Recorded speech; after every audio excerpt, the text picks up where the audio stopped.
Hello, everyone. Uh, I hope I am audible to all of you.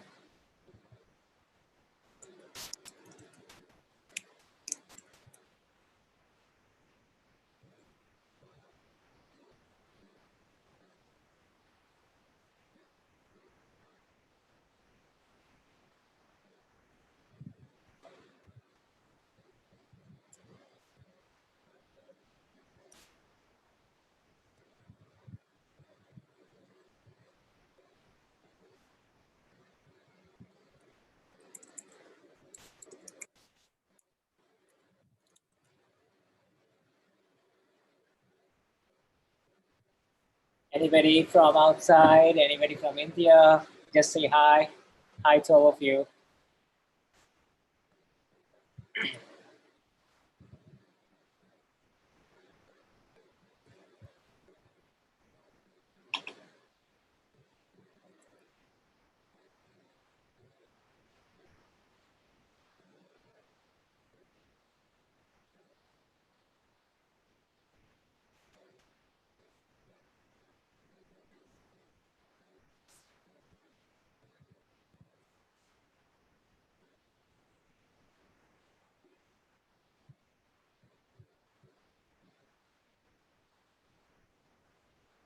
Hi, Richa. How are you? Yeah, it's a bit late on a Saturday, so thanks a lot for coming. So we'll try to move it up a little bit so that it's a little early from next Saturday. So let's see.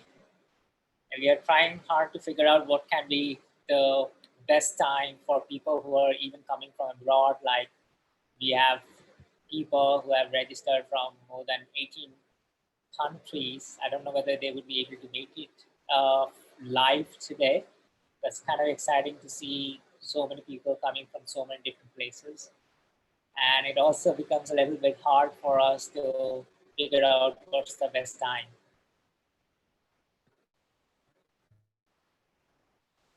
So what do you do, Richa?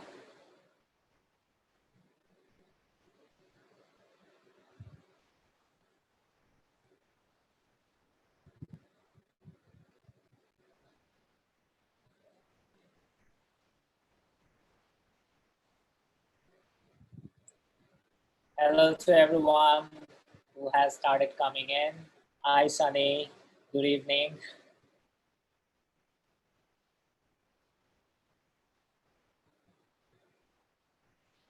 Well, I'm sorry, I'm not Ketulai, and I think I'm on the Zoom meeting on Ketul's sign up, but I'm Sourish here.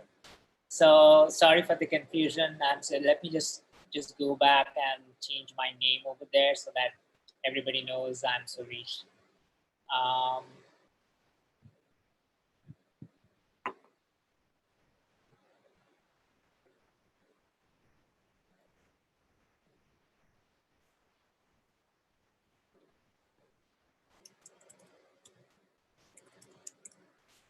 yeah, I could have renamed myself. Yeah, I don't look like that. That's people. But yeah, now,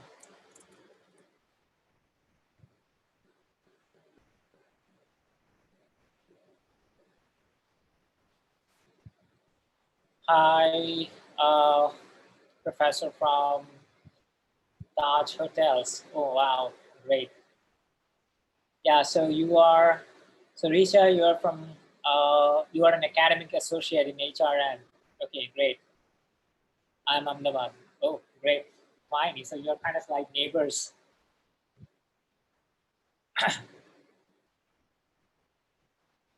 Hi, Krishna from SK Education. We'll wait for a little bit. Hi, Sunny. How are you? What are you doing? Just let me know what you're doing in between, before we start.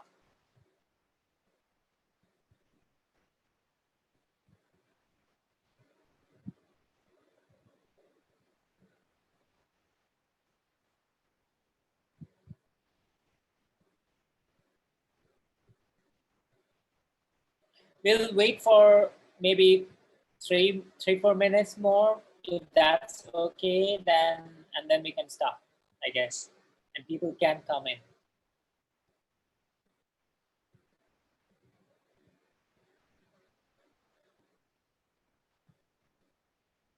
Thank you. Thank you so much.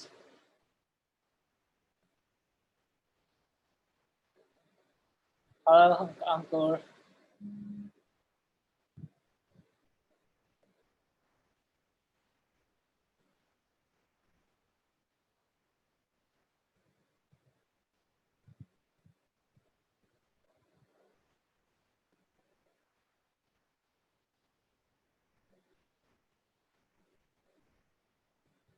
I hope you're having so far a good weekend, all of you.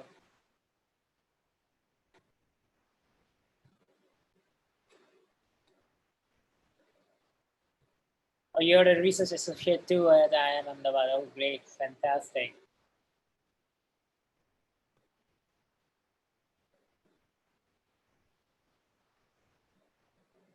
Thank you, Ankur. I would love to know what's your topic, what you're working on.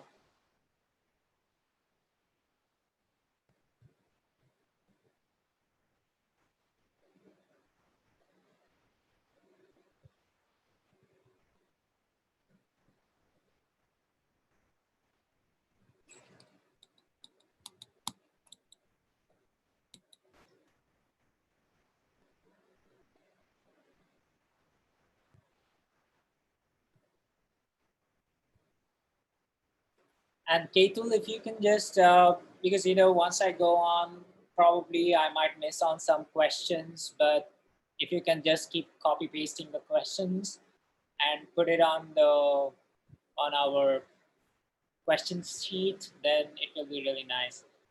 Hello, Tapan. Great to see you here. Okay, so you work on concrete technology and sustainable materials. Okay, great.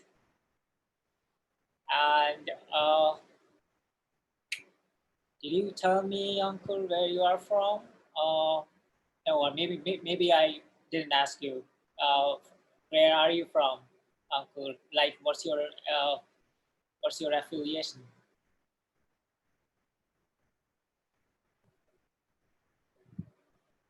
Tapan would love to know your affiliation and your research topic as well. Hi, Gautam. Good luck for your PhD. Great that you are attending and thinking about your PhD. So maybe this series, or this Saturday discussions that we are going to have, may be a very good uh, opportunity for you to figure it out whether to do it or not. Oh, hi, Oh, I have been there for so many times, Uncle.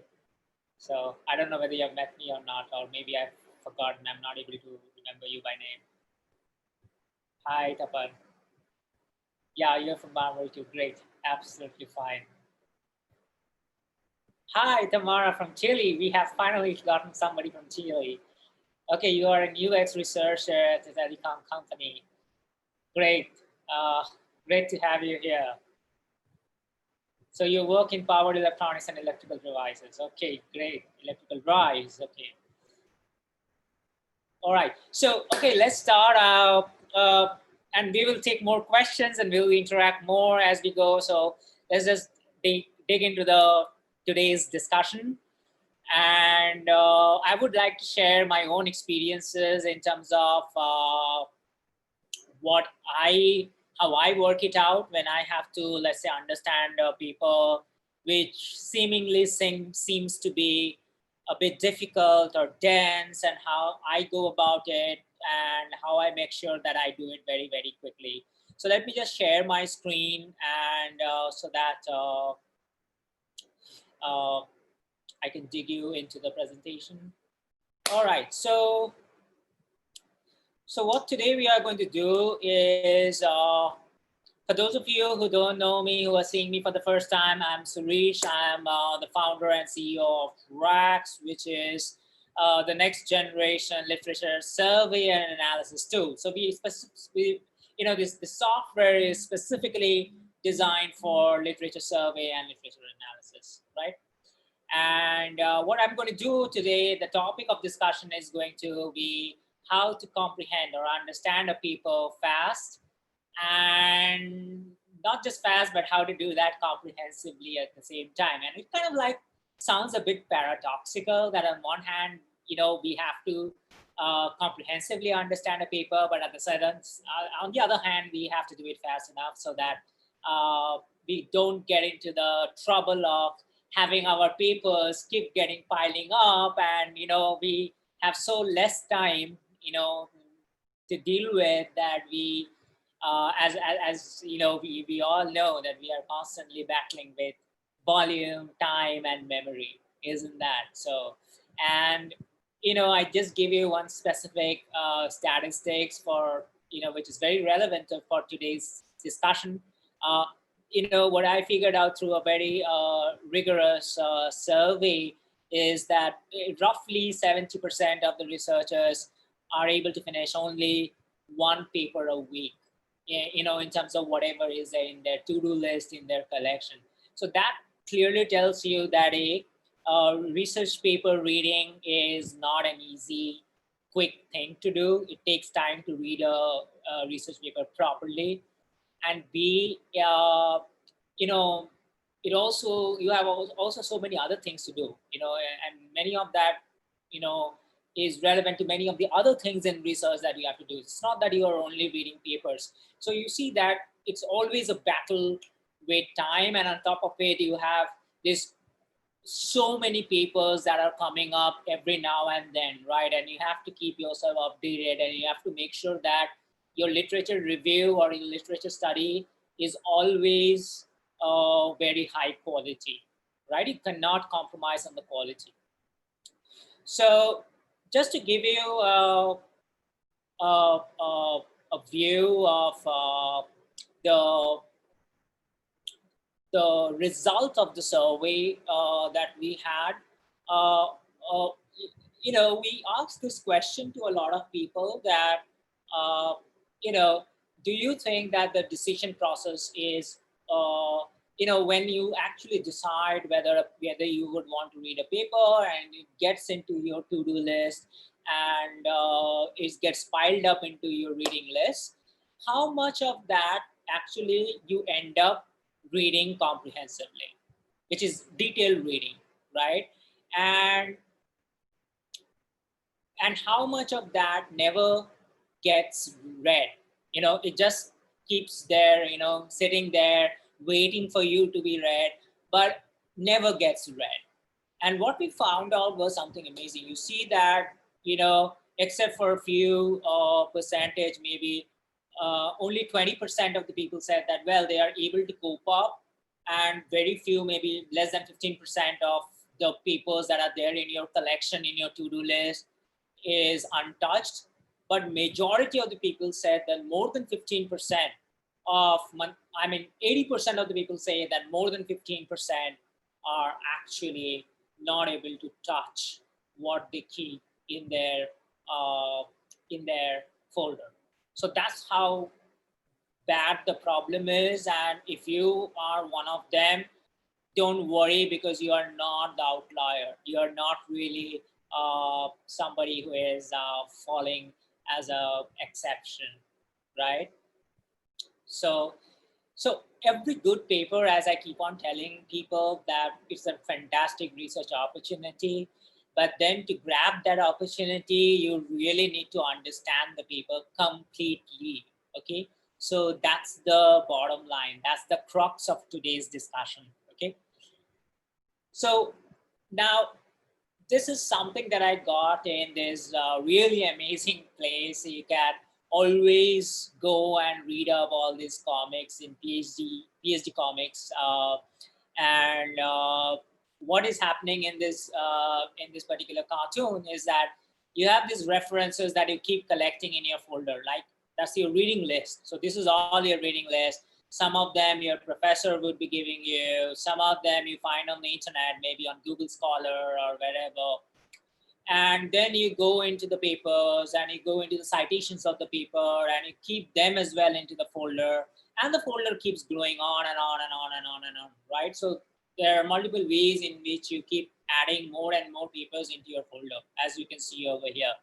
But then how much of that paper you have really understood.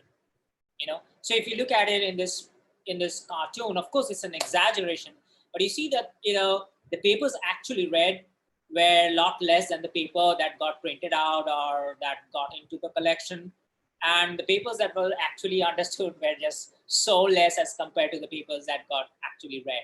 So reading and understanding are two different things, as you can clearly see. Of course it's an exaggeration, but we all know that this happens to all of us, right? So that is the topic that I am going to touch upon today. So, but before I go dig deeper into how we should be comprehending a paper and how we can do it very quickly, something that I want to tell you is it's not just about only comprehension or only understanding a paper. Whenever we talk about understanding, we also talk about convincement, in the sense that it's not just about asking yourself this question that did I understand this well, but it's also about asking yourself this question that am I really convinced about what I understood?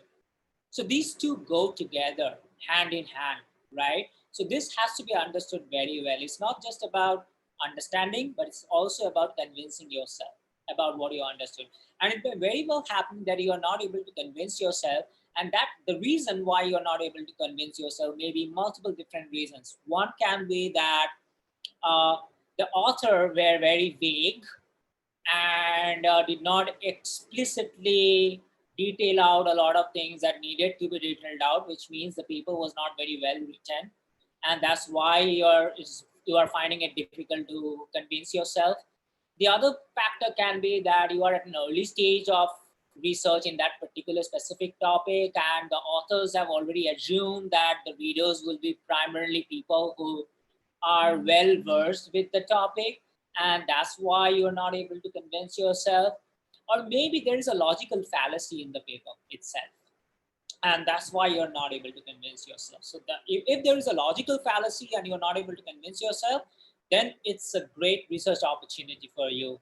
And we will talk about research opportunity in the next Saturday discussions, but today we are going to focus primarily on comprehension, right? So literature analysis, we all know, can be mind-boggling, and today, as we are going to discuss comprehension part. So comprehension, if you look at it at a broader level, and when you're reading a paper, you're actually trying to comprehend at three different granularity levels. At the very upper level, you're trying to comprehend the discourse, and which is the narrative aspect of a paper. That can be a particular section or a particular paragraph, or maybe a couple of paragraphs, and you're reading that paragraph or you're reading that section, and you're trying to understand that section itself. And that section can be related to research goal formulation. You're trying to understand the research goal and how that has been formulated or described in a formal way, or the research question that is the crux of that paper and how the research question has been formalized.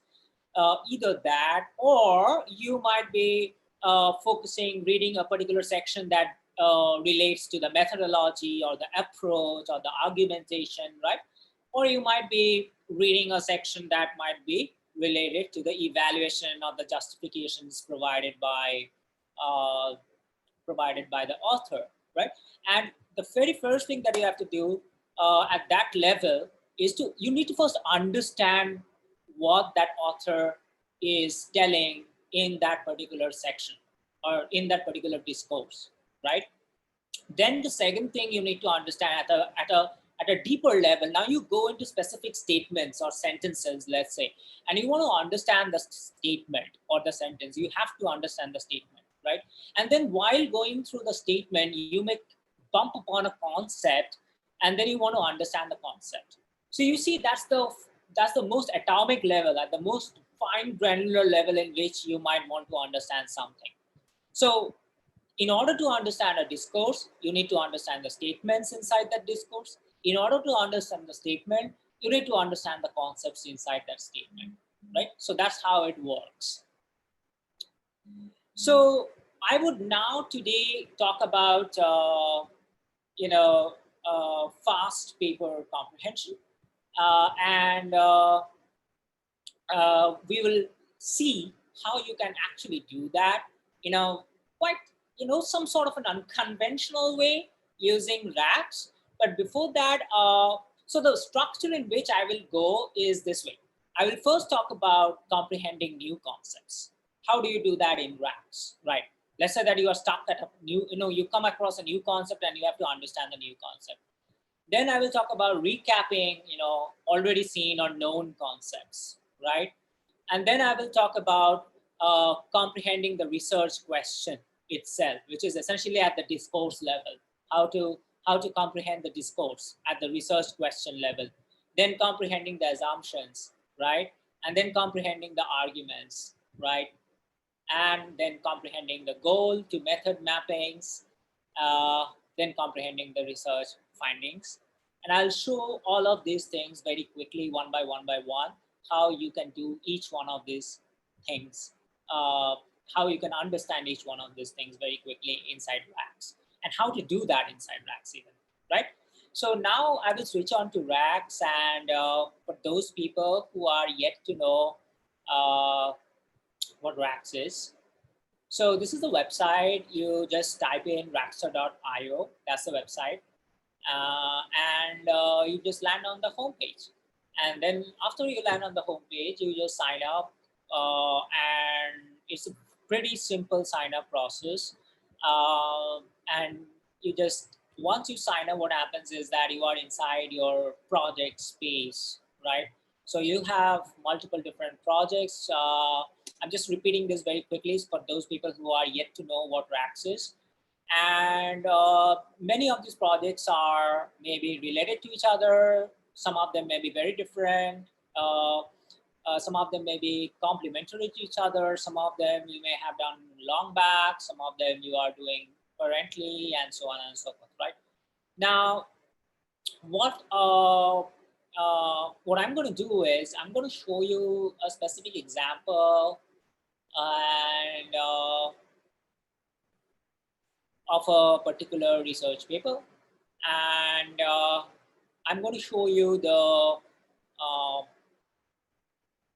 so in each one of these research paper as what you, research project, uh, the project is structured this way, that you have literature, which is your to-do list or your reading list rather. And as you can see, I have so many papers that are in my reading list. Many of them I've already read and probably long forgotten also. Many of them I'm reading currently, some of them I'm reading currently, and many of them are in my to-do list. I've yet to read them, right? So I'll just quickly go to one particular paper that I've read long back, and let me just open this paper. So this is one of my papers. Sorry. So this is not a paper, but this is the paper. Yeah. So imagine that now I'm reading the paper. So you can upload, by the way, you can upload the paper in multiple different ways. You can just upload it from your entire computer, wherever. If you're maintaining a reading list in your computer or your laptop or your desktop, you can upload that from here by upload the paper from your computer folder, or you can add PDF URLs, or you can import a reference file like a .ris or bib or whatever, EndNote, etc. if you are using a reference manager. Or you can, if you are used to putting stuffs on Google Drive, you can upload the papers from Google Drive as well, right? So these are the different ways in which you can upload your reading list. So, so now let's imagine that I'm reading this paper, and my first goal, and we are talking about comprehension, by the way, over here. And imagine that I'm very new to this particular topic, and let's say that I don't know what document similarity really means. Imagine, so I encountered this concept for the first time, document similarity. I'm reading this abstract and I encounter this concept and I have no clue what document similarity is, or very vaguely, maybe I very vaguely understand what document similarity is. So what I can do is I can select document similarity, and the moment I select it, this text over here, I will get this pop-up coming in, right? And in this pop-up, I have different options. One option is I can explore research articles related to document similarity. Another option is library resources, which is all the content in the library. If my library is partnered with Rax, then I will see that. If it is not partnered with Rax, I will not be able to see this. Another option is other sources, and I can click on the other sources. And when I click on the other sources, I get different types of uh, complementary resources like Wikipedia articles, which are related to document similarity, or online lectures, which means recordings of tier one conferences and workshops and seminars. Or we also include, top-notch MOOCs or online courses, that may come from edX, Udacity, Udemy, Coursera, whatever. And we also have light reads, which are magazine and top-notch blog articles. And the magazines can come from, like, magazine articles can be from magazines like Science, Scientific American, Nature, or maybe the you know the technical reports that are coming out of top-notch R&D labs, and that can be corporate R&D labs like Google or Facebook or NVIDIA or Intel or whatever that is. And we cover a lot of such materials. And just to make sure that you understand it properly, the names I'm fetching from, although I gave you examples from science and technology, but we cover everything. We cover top-notch magazines from even design or economics or agriculture domain or whatever that is. So we are very domain agnostic, which means that it would cover all different types of domain, right? So these complementary resources. And why did we put the complementary resources? One primary reason is that while you're reading a paper, and let's say I have to understand document similarity for the first time, I may not want to read another research paper, because at the end of the day, research papers are dense. They are difficult to understand and they take time to read. So in order to understand this paper, I don't think a lot of people, it doesn't make sense for me to go and look into another paper and read that paper to understand this concept and then come back to this paper again. It doesn't make sense. So what would I do? I would rather want to go for, let's say, a Wikipedia article on this. And let's say I click on Wikipedia articles, and I will now be getting all the articles that are related to document similarity, right? Like document clustering, concept mining, semantic similarity, semantic learning, cosine similarity, which is very related to document similarity, which is used for document similarity, uh, summarization for multi-document. For document summarization, you need document similarity, right? Co-citation proximity analysis, that's another technique that you use for document similarity. So you see that I got so many wiki articles that are related to document similarity. And as you can see that it picks up those articles which are not just document similarity per se, but articles that are very closely related to document similarity. So in that way, the AI, this is where the AI is working, where it can understand the context in which you're searching document similarity, and it pulls out all those things from Wikipedia that relates to document similarity. So maybe I attach, let's say I want to read document clustering as a Wikipedia article. So I attach it, and it gets attached to this concept over here, as you can see, like an inline attachment, like a sticky note. I may also want to attach, let's say, semantic similarity, and that gets attached to over here. I may also want to attach cosine similarity, and that gets attached to, or I may want to do similarity measure, and that gets attached to document term, you know, matrix, that gets attached to, right? And it also kind of interestingly picks up something called sequence clustering. And if you look at it carefully, the technique that has been used in this paper for document similarity is actually sequence alignment. So that also can be a really interesting thing to look at. So I may just attach that as well, right? Then what happens is that I can come back to this paper later on, or even now. I can click on this orange marking, and now as you can see, I have all the wiki articles that was attached with this section, like a sticky note. And later on, I can go and I can look into any particular one. I can click on it and I get the wiki article. I can quickly go through it and to whatever extent I want to, and I can quickly come back. So this is a lot easier because you see, reading a wiki article doesn't take much time if you want to quickly understand a concept, right? And you get the concept, you get to understand the concept, you come back. You want to look into some other thing, you again click on it, you get the concept, you come back, right? And it's all attached in the sense that it never gets lost. So you know which, because it's like a sticky note, so it's so easy, so it's so beautifully organized. All the things that are required for you to understand something is stuck or is pinned with that something, with that entity or that concept, right? So that's one interesting thing. Similarly, I may also want to know that, okay, all right, I want to look into complex natural language processing, maybe, or text entailment. Let's say text entailment over here, there is something called text entailment.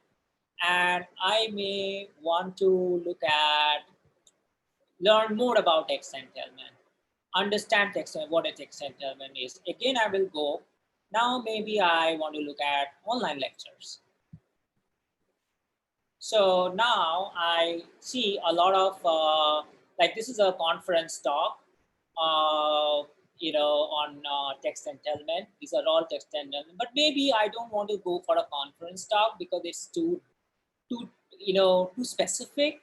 I may want to choose something that is more like a course or like a tutorial, like this one, information retrieval and text mining, and I will just attach it with that because I'm still at an early stage. I still don't know much about text entailment. I just want to learn it. Similarly, there is another tutorial over here, information retrieval and text mining, another one. Uh, then I can go and see, check out whether there is some MOOCs also available. So let me see whether there are some MOOCs available. Uh, so I can keep loading and check out whether there are some books available. So I can see that, of course, there are some specific,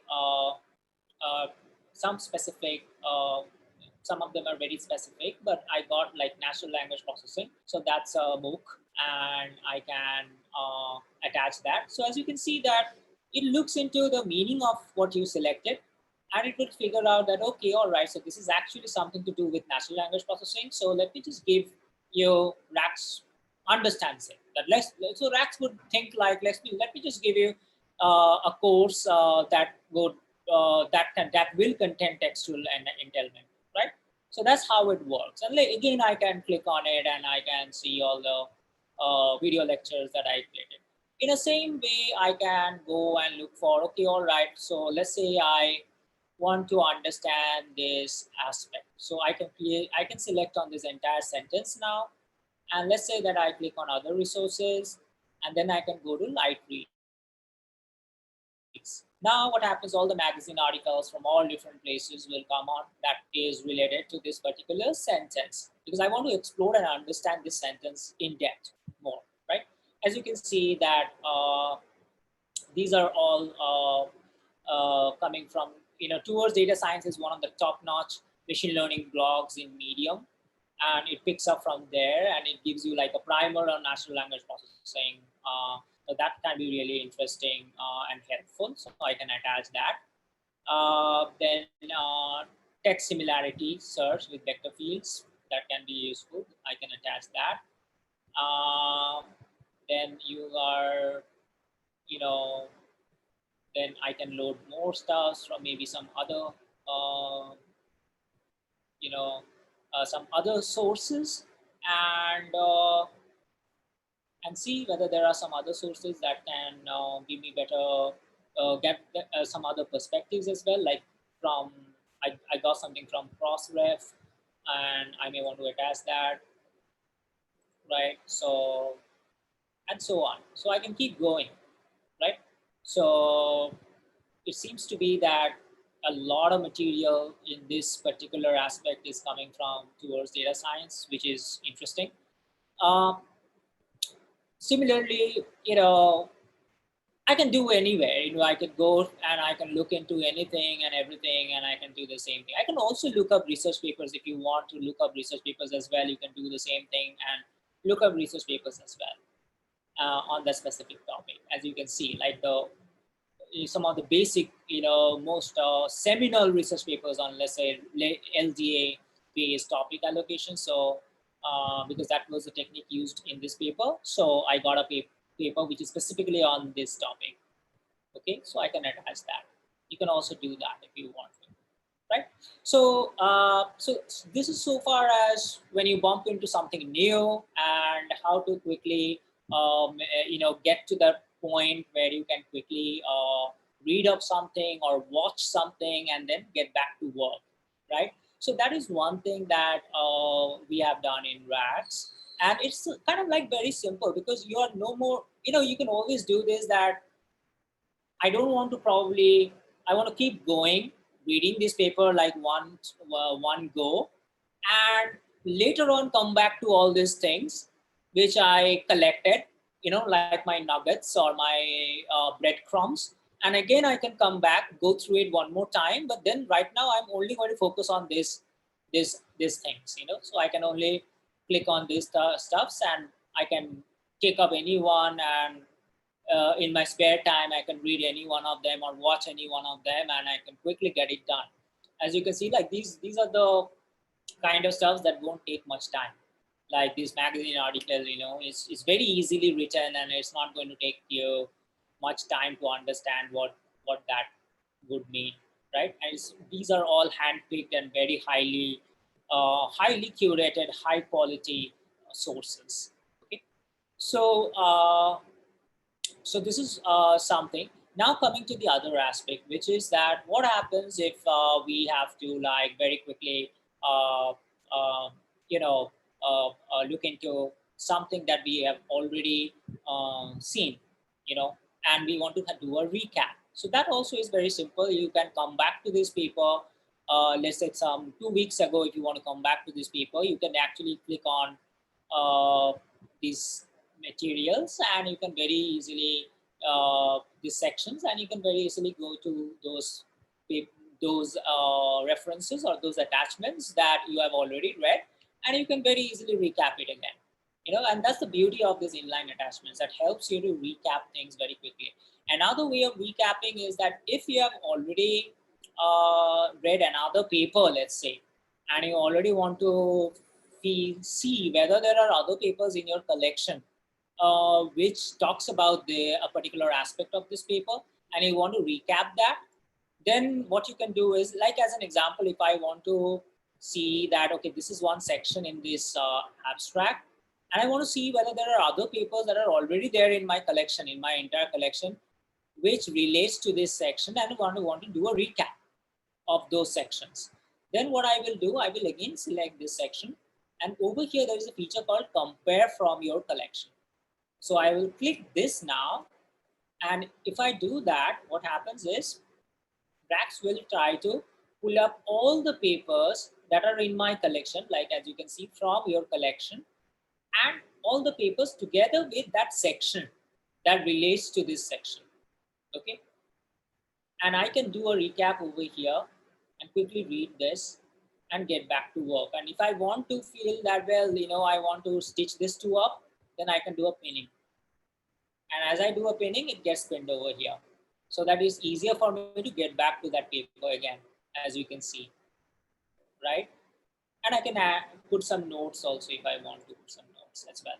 So this is a way in which you can actually do a recap of all those aspects of the paper that you're currently reading, and connect that with all the papers in your collection that you have already read, or that are lying there in your to-do list, right? And you can actually, if you have already read something, you can actually do a recap by going back to those papers, and not just the paper, but that section of the paper, as you can see. And it pulls up that section, and it relate, if this section is related to the idea of this section. So it does it at a very idea level matching, right? So that's another aspect of the AI that is happening over here. Now, coming to the other aspect of research questions. So you can do the same thing. So imagine now you want to understand in details the particular research question that is getting, or research goal of this paper. So maybe the research goal of this paper is document similarity. So now this is the research goal, document similarity framework. So what I can do, I can just click on again the same thing.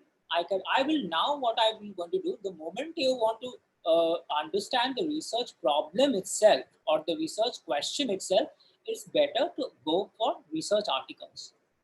And you can click on research articles, and then what happens is you will get a lot of other papers that are related, that have the same research goal as this paper, right? And you can now look into those papers, and see how they have defined a particular problem as compared to how this paper has defined a particular problem, right? So, like as an example, I can, this is the place where the authors have defined this paper, or maybe I'll show you some a more formal way in which the problem statement has been defined. And I can actually select this entire section, and again do the same thing on research papers. Now I'm pulling out research papers which have kind of like similar or related problem formulation as what this section has done. And Rax now gives me that thing, as you can see, multi-level measures of document similarity, and this is something which might be very interesting for me to read. And research article document similarity measure. So these are all about the measures, as this section is all about measure. So it has pulled up those things, and utilizing latent Dirichlet allocation. So that is also something that I might want to see. Document similarity measure, again, there's another, so all sorts of different formulations, as you can see, all sorts of different ways in which it has done the same thing using LDA. Now, this particular author, which is essentially me, is my paper.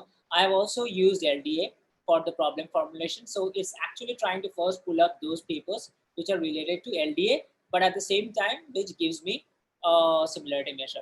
So now what happens is I can quickly go through the abstract of those papers, and so I can click on those papers and I can go through the abstract of those papers, and I can have a rough idea about how they have formulated the problem. I can also sort of, if I want to read this paper in details, then I can click on this drop down button, as you can see over here, these three dots. I can click on here and I will add it to my literature list. So what happens the moment I do that, these papers gets added to my literature list, something like this, right? And it gets added, as you can see over here. These two papers got added in my literature list. And then later on, I can link up the PDF. It's not yet linked up. If I click on this, then it will try to give me, in a legitimate way, the full text of the PDF that this paper is. Maybe let's see what happens if I click here. Well, it's not able to give me the full text for this paper, but 7 to 8 out of 10 times it would be able to do so, right? Let me see for this paper whether it is able to give me PDF. Yeah, there is a PDF, as you can see, so it's able to give me the PDF of this paper, right? So I can download the PDF over here. So, and then after downloading, I can attach it inside Rax, right? So that's a way in which you can do the thing. Now, in a similar fashion, what I can do is, now let's say that I'm moving on and I'm more into the approach section, and I'm not understanding certain aspect of the approach section. Let's say I'm not understanding this section. So again, I would select this section, and look into research articles now, because to understand an approach, you need to look into research articles. You may also want to try out some light reads if you want to quickly have an understanding of a specific uh, technique, maybe a specific algorithm or a specific technique or a specific protocol or whatever that is. So over here, as you can see, I got more papers related to this particular paragraph, or I may also want to do something like this. Let's just, let's say that he uses this algorithm, a particular variation of this algorithm. So I can select this algorithm, and I can go to other resources, and I can look for wiki articles. Let's see if there are things which are related to Smith-Waterman algorithm. And yeah, I got stuffs related to Smith-Waterman algorithm. I can also look for, let's say, online lectures, and I got something on online lectures also, let's say light reads. And no, I did not get something which is related much with light reads. So that's perfectly fine, because it may be very well possible that the light reads don't have anything much, right? So maybe at the most it's giving me something like k-means algorithm, but that's not really that relevant. But if you look at wiki articles, it was very relevant. Or if you look at the online lectures also, it was very relevant, right? So that's something that sometimes you might want to look into other. If your library is attached, then you can look into library resources, books or ebooks which are related to a particular concept, and you can look into there also and attach it if your library. But this only works if your library is partnered with us, right? Okay, so similarly, you come down, and now let's say that you look for, you can go into the details wherever possible. Whenever you are stuck somewhere and you want to know and understand something, you can again do the same thing, right? And as you can see, so all these papers will be related to that particular aspect of the paper which you are not able to understand, or maybe you are understanding but you want more elaboration on it. So you can get all these things. In the same similar way, what you can do is you can look into the evaluation also, as how the approach has been evaluated by the authors, or what kind of justifications or facts and figures the authors are given, or what are the findings or the results, right? So you can actually select certain aspect of the results also. Like I can select this section which is something to do with the evaluation setup, and I can also now uh, bring up those papers which are related to the section which relates to the evaluation. So now you can see that all these things are related to only the evaluation aspects of it, which is related, of course, in the context of this paper, right? So that's the beauty of Rax, and if I want, I can actually like attach some of the stuffs over here, and that's something that you can always do. Now, to conclude this discussion today, one thing that I would like to tell you that in the research you can go back to this your project page, or to all the other projects that you have. So, but let's say I go back to this thing. Now, what Rags does is that every time you do something in your project, Rax tries to understand what you're doing. Like whenever you are trying to understand a particular concept and trying to explore more materials, whether it is Wikipedia or whatever that is, online lectures or other research papers, and trying to attach it with some place or something, Rax starts learning you. Becomes like somebody like your personal secretary. And what Rax does is that it starts suggesting you with more resources, research papers that will help you to understand those topics. So every 4 hour, it keeps on, yeah, looking at what are those places where you're stuck. Are you stuck over here or are you stuck over there?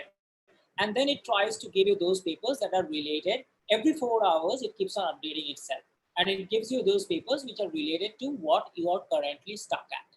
If you are more in the understanding mode of a paper, right? and you're trying to do something while whatever I showed so far. So this is also, suggestions is also another way in which you can get a lot of materials where Rax automatically adapts to what is your current point of attention, and then based on that will give you even furthermore push you with more papers that may help you in understanding the topics which you're currently interested in, right? And twice a week it will also say, 2 times a week it will send you mailer digest with 2-3 papers that are also related to what your current point of attention is in terms of your most active projects, right? So that also happens. So now I would want to stop over here for, but before that, so this is kind of like the overall thing that we discussed today. So we discussed how to deal with new concept comprehension or old concept recap, the assumptions and the problem, the objective of the paper, how to understand that, and so on and so forth.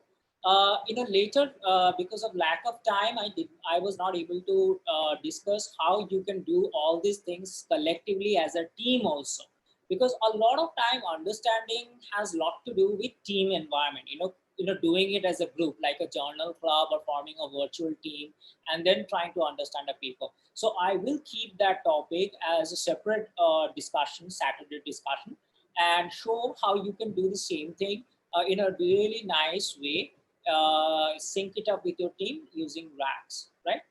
And how you can do method to goal mapping and comprehension. So that's another thing that I will be focusing more on a separate, as a separate topic, and I will show you how you can do all these things. And then finally, I will also show you how you can do all these things by using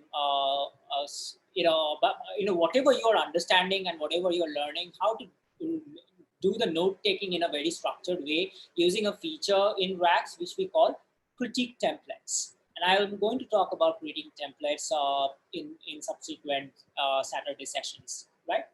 So stay tuned for next Saturday, and the topic is going to be on how to get new ideas by critically examining research questions itself. So I'm going to over there, I'm going to talk in more details about these things, which I did not cover today. So now I'm going to stop and take some questions from you guys.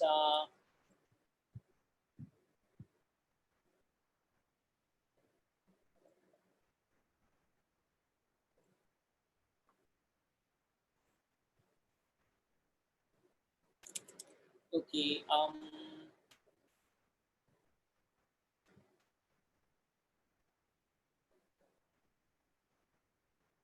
Okay, so let me see. Let me go one by one, the questions. Old,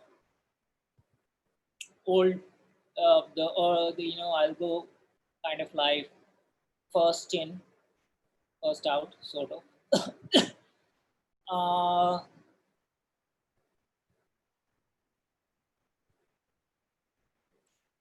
okay. Hi Kevin. Great to see you from US. Um,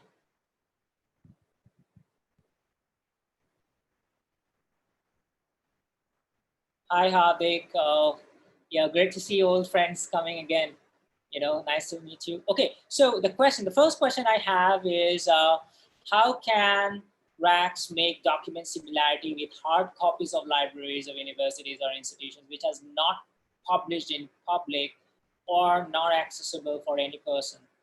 Okay, uh, the the answer is no, we can't do that because we need a soft copy first of all. So what you can do is that you can make you can actually make a PDFization of those copies, and if the library partners with us, we can actually convert that using certain kind of OCR techniques, or you can also make a scan out of it, and we can convert that using certain OCR techniques into the PDF format, and then we can do everything that I showed you today. So the only way to do that is that you have to have scanned copies, which will be private to that particular library or institution. and we just scan it up, and you just scan it up, upload everything. We provide a library users dashboard, so the librarian can actually keep uploading their stuff on the library dashboard, and we automatically convert those scan into PDFs, and then we can do something on top of it, right? Hi, Brijesh. Any other question that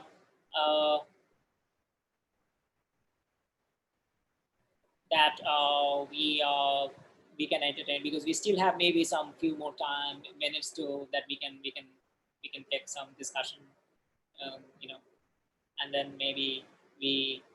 Uh, Thank you, Risha. Thank you. So yeah, definitely we'll talk about team, because this is just one aspect of doing literature analysis. You can never really replace the amazing power of doing literature analysis and survey and comprehension as a team. And we will show you how beautifully you can do that thing virtually inside Rax. Kevin, this is not a replacement of Zotero or any kind of reference management, because this is not a reference manager. The job of a reference manager is to organize your papers in a particular stylization of your choice. Whenever you want to move into different style, you can move into a different style.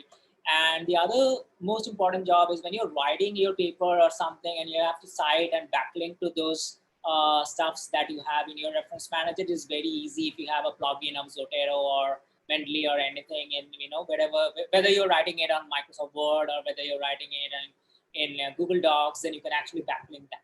It has its own purpose. So reference manager has its own purpose. What Rax does is that it actually starts from where reference manager ends, which means that it is primarily helping you in all the things that you would be, all the cognitive processes that are involved while you are doing the literature reading, the literature survey, and the literature analysis. So, of course, there are certain overlaps, as you might see, but definitely we are not a reference manager, and we don't wish to be one, to be very honest with you. So, there are two different genres altogether. Uh, Great. It will be great, Datrika, if you can, the best way to do that is to,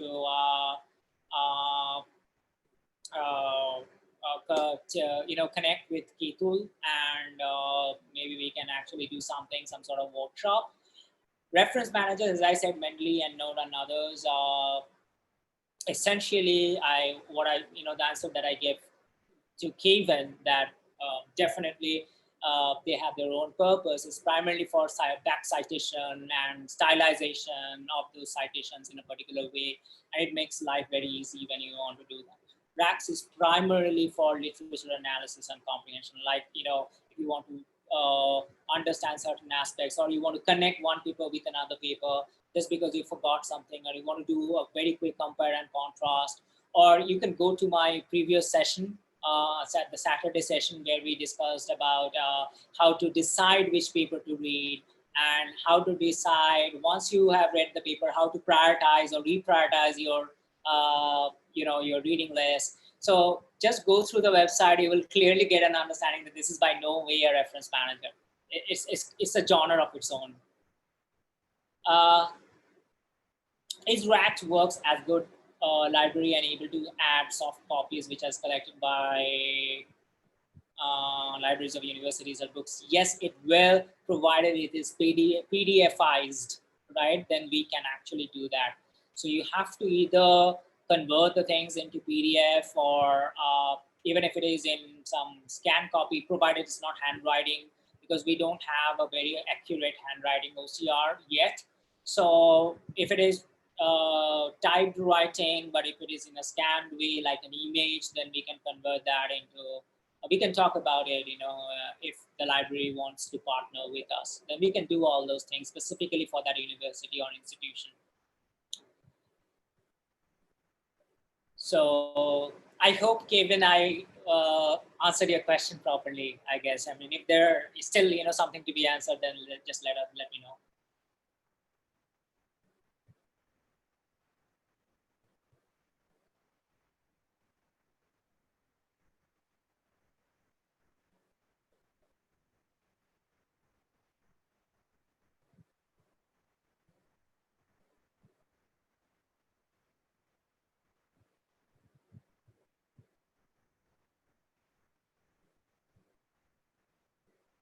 Okay, great.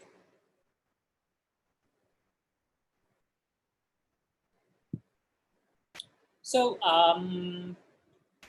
so please, even if you are not able to participate in the next session, stay tuned. Just register so that we can actually send you the link of the video recording, so that you can watch it later. We also have posted on YouTube all these Saturday sessions that we are going to do, and just if you think some topic is interesting for you, just register, even if you are not able to attend, so that we can actually send the link to you.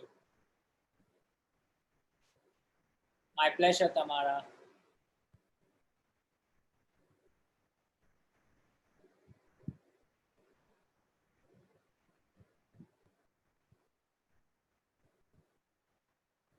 So, Ketu, should we be wrapping up, or if there are other questions, then I can take.